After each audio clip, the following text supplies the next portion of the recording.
इनके डिक्शनरी में नहीं है। तो इसलिए इस सरकार के नकारापन के कारण मैं बार बार कह रहा हूं, आज लोगों की जान ठंड से जा रही है कि पिछले 11 साल का टेन्योर और पिछले 11 महीने का टेन्योर। ये अगली कहानी की, और ये अगली कहानी दिल्ली में सर्दी के बढ़ते सितम की है।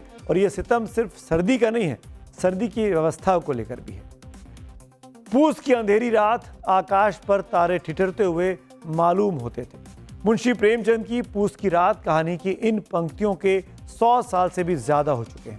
इन 100 सालों में देश ने अंग्रेजों को भारत छोड़कर जाते हुए देखा, कई सरकारों को आते जाते देखा, लेकिन सर्दी की ठिठुरन वाली रात में बेघर लोग किन हालातों में हैं, उन्हें समझने के लिए देश की राजधानी से ज्यादा सही जगह और क्या हो सकती है।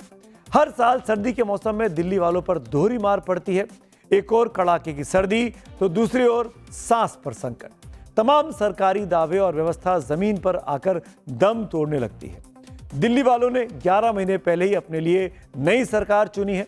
आज की तारीख में डबल इंजन नहीं बल्कि ट्रिपल इंजन वाली सरकार दिल्ली में चल रही है।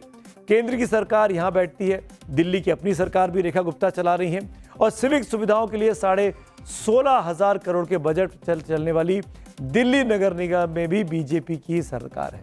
लेकिन दिल्ली की जनता सर्दियों में पिछले साल भी मर रही थी और इस साल भी तड़प रही है।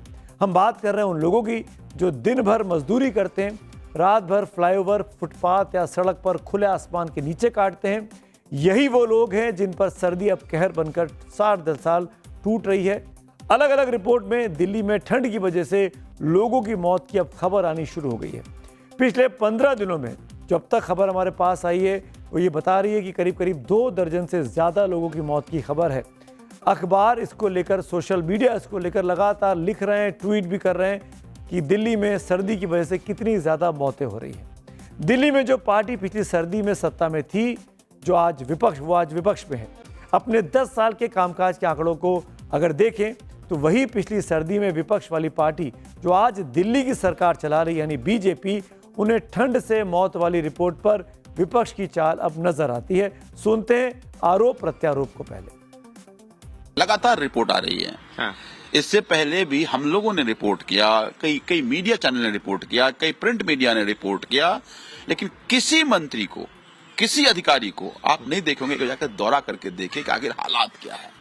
तो ये सब लोग सत्ता में लोगों को झूठे वादे करके आ गए। अब सत्ता में बैठ करके वो जो सचिवालय की 4 दीवारी है उससे बाहर नहीं निकलते। ये गरीब इनके डिक्शनरी में नहीं है। तो इसलिए इस सरकार के नकारापन के कारण मैं बार बार कह रहा हूं, आज लोगों की जान ठंड से जा रही है। जो क्षेत्र में आपके रहन बसेरों में सुविधाएं वो क्या है? देखिए, निश्चित तौर के ऊपर बहुत अच्छी सुविधाएं पहले से दी जा रही हैं। ये जो रिपोर्ट्स आ रही हैं कि ये हो गया वो हो गया, ये विपक्ष के द्वारा एक सरसट चाल है अपने आप को उसको, क्योंकि आज लोग कंपेयर कर रहे हैं कि पिछले 11 साल का टेन्योर और पिछले 11 महीने का tenure of CM Rekha Gupta ji, इसलिए उनको थोड़ा बेटर तो होगा।